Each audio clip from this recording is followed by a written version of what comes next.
What's up, you filthy anglers? Welcome back to the channel. Jay Buck with some more real stories for you. And today we have a quick one, but an important one. Things you need to look for when buying a spinnerbait.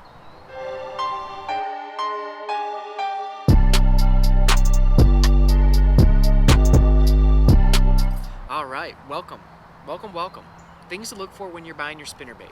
And just before we go any further, so you know, I've got a ton of different spinnerbaits. I have been around the block a few times. Spinnerbait is one of my all-time favorite baits to throw. Got a ton of them in these boxes, a couple more at home, ton of them on this table, because I have some few tips for you guys to look for when you're buying one at your local Walmart or your local Cabela's, or even more importantly, online. Online is going to produce you the best spinnerbait, but it takes a little more work than walking into your average store. So first up, I kind of want to talk about blades.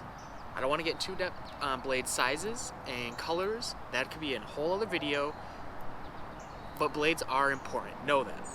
First up, what type of blade are you looking for? This right here is a willow leaf.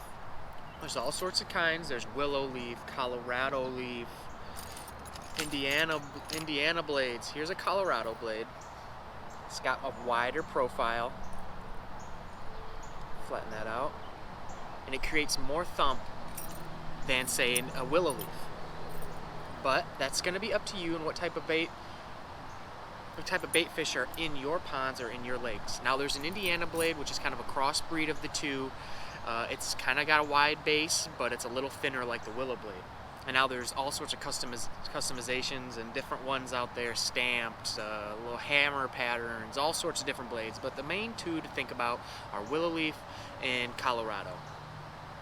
Now, I primarily stick to a willow leaf, and that doesn't matter that I have bluegill. I have a lot of bluegill in my ponds, in my lakes, in my rivers, but I still stick to a willow leaf because I think it represents a smaller bait fish profile better than, say, a Colorado blade. Now, a Colorado is going to produce a lot more thump than a willow leaf, and it's going to help you keep the bait shallow. It actually produces a little more rise inside of your bait when fished through the water. But again, think about what type of blade that you're going to want to use when out on the water. Now, to kind of go along with the blades, like the blade size, like I said, bigger blades are going to imitate bigger bait fish. Smaller blades are going to imitate smaller bait fish. So you kind of need to know what is in the ponds that you're fishing to kind of judge accordingly. In my opinion, a smaller blade is going to be a little more versatile than a big blade. But off of that, even more important than the blade itself, in my opinion, is the swivel it comes on. Now, there's lots of different swivels out there, barrel swivels, I don't know, there's all sorts of different types of swivels out there, cheap ones, expensive ones. The ones you're going to find hanging up at the store, not in a package. I think they're often Strike Kings, the ones that are hanging in your local grocery store. Avoid those if you can. The swivel on those are absolutely junk, and it's going to hinder the action of your bait. Now, what you need to do, as a quick tip, go to the store, if you can grab it, to know if it's a cheap or nasty swivel, is you take your blade right here, hang it like this, and then flick it. Oh, that's a terrible flick. There it goes. And it should free swing, or free spin, for a few revolutions. Now, some are going to be better than others. Worn-in swivels aren't going to spin as much, but it should free swing for at least a couple revolutions. Now, I put this one together to show you. This is a pretty insanely awful spinnerbait. It's an old one, but I'm going to show you what happens at most of them in the store. I mean, the wrong size split ring, a really garbage swivel, the wrong size blade for this. Now look, it doesn't even rotate, doesn't want to rotate, because it's just not a nice pairing of hardware. You're going to find a lot of that at the store, and I want you guys to really consider how important this swivel is on your bait. Now, you can buy them, switch them out, but that's often work. You can see you'd have to open up this spinnerbait here to get that swivel off. And that's just a headache you don't need to do. Just buy a little more expensive spinnerbait. I mean, you can buy a decent spinnerbait for $8-9, or you can get to a premium one at about $15. It seems expensive, but they're going to really help you in the long run. All right, next up is your wire, what type of wire you have, and the tie that goes with it. So The wire is just as simple as this. Is it a beefy wire or is it a thin wire, and how much does it collapse when under stress? So when you're taking your bait, you see here the frame, they all have a similar frame, but all have different looks. How easy is it for this thing to collapse?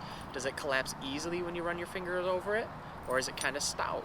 That's going to determine how this bait moves through the cover that you're throwing on. Do you have a lot of wood? I recommend a lighter wire like this Mega Bass V9 here.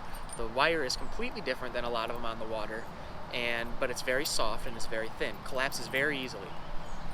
And here's a good example of a hybrid blade like I was talking about. It's kind of in between, but back to the wire. So this Lunker one here is a little stouter, doesn't want to collapse as much. And then this one over here, this Dobbins, is even more stout than that. Doesn't want to collapse at all. And I throw this a little more in open water. I like a little bit heavier of a spinnerbait in open water so I can keep it down. But when I'm fishing cover, I really want a light wire so this spinnerbait can collapse as I'm riding through it. So if you come up to a stick, or say this, my fingers are the stick, you come through and it wants to collapse and make its way through, which is going to reduce your snags. Now with this, you're going to put it through, it's not going to want to collapse, and it's going to want to roll to find its way through, and that's what's going to connect your hook to that stump or that branch. So consider that. What are you throwing on is going to determine what type of wire you need your spinnerbait to be. And I recommend getting a few of each so you can determine what works best for you and in what situations. So along with the wire is the line tie itself. How are you connecting your line or your knots to the bait? This Lunker Hunt has a wrap tie, so your line can't slide up and down the spinnerbait, which is awesome. I really like this. Only a couple brands do this. I stick to Lunker Hunt on this, but most other brands have a bend, and it's not bad, but most of them are going to have some sort of bend like this, and you're going to tie your line right there, and it does have the potential to slide up and down the wire. So if you want a lure that you have no issues with your line moving, I mean, like this, like I said, this is not bad, it's not going to become a problem, but if you really want that be all end all of your line's not going to move, think of something like a Lunker Hunt or a spinnerbait where the line tie is wrapped and there's actual loop there rather than just strictly a bend. That's going to be important to you. Now, what I consider the most important part of a spinnerbait, the keeper, or the trailer keeper. What type of keeper is on this bait? And this is going to be important for you to look at online, look at the store, because I recommend a trailer on all spinnerbaits, and I recommend some sort of paddle tail or a crawl trailer. I don't recommend trailer hooks unless you're absolutely in open water and you are not hooking up with these fish, or if they're severely short striking. Even then, I would recommend either changing your color or changing baits, then go with a trailer hook, because it really reduces where you can throw this. But when it comes to your trailer, the keeper is super important. Let me show you. There's all sorts of different ones out here. See this Mega Bass? This is a premium bait. It doesn't even have one. And that's a little bit of a disappointment. And that's a disappointment because I'll show you, I have another bait over here. I think this is a Terminator bait. Yeah, Terminator. Terminator spinnerbait over here, rigged up. I've been throwing it with a boot tail. That's a Swammer from X-Zone. Let me get this skirt material out of the way. And I glued this one on here so it's different. You're not going to be able to pull it off. But if I didn't have any glue on here, this would slide down consistently. I don't know if I have any rigged up and ready to go, but just trust me, it will. If there is not anything in here, where's that bait? There it is. If there's not anything in here for your trailer, your soft plastic to grab onto,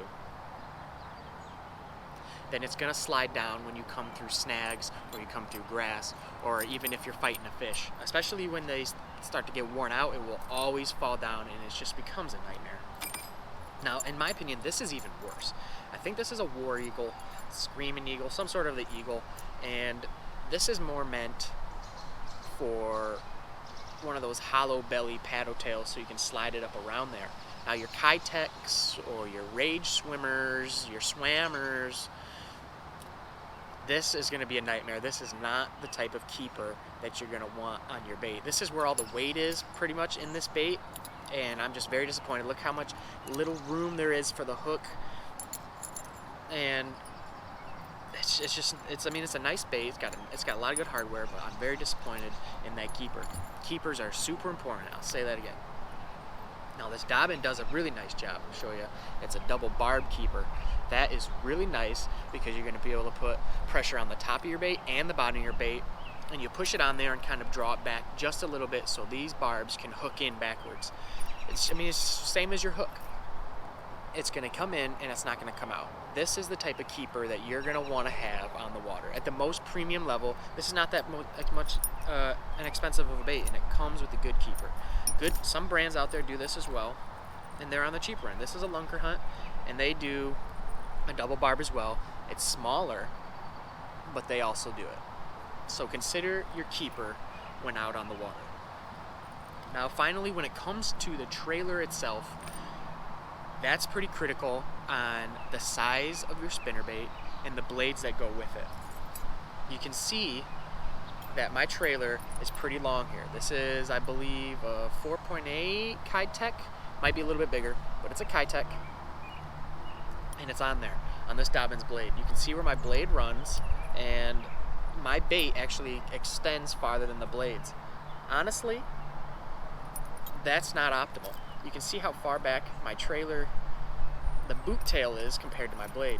Now when a fish comes up on that, it's feeling the vibration first, especially in murky water. It's feeling the vibration, and then it comes up to it, and then it notices the tail or the paddle, and that's what that hones in on and strikes. With this vibration up here, and then the movement down here, once that fish comes in and strikes, you have a lot of chance for it to grab the back of this trailer and rip you off and not even get the hook.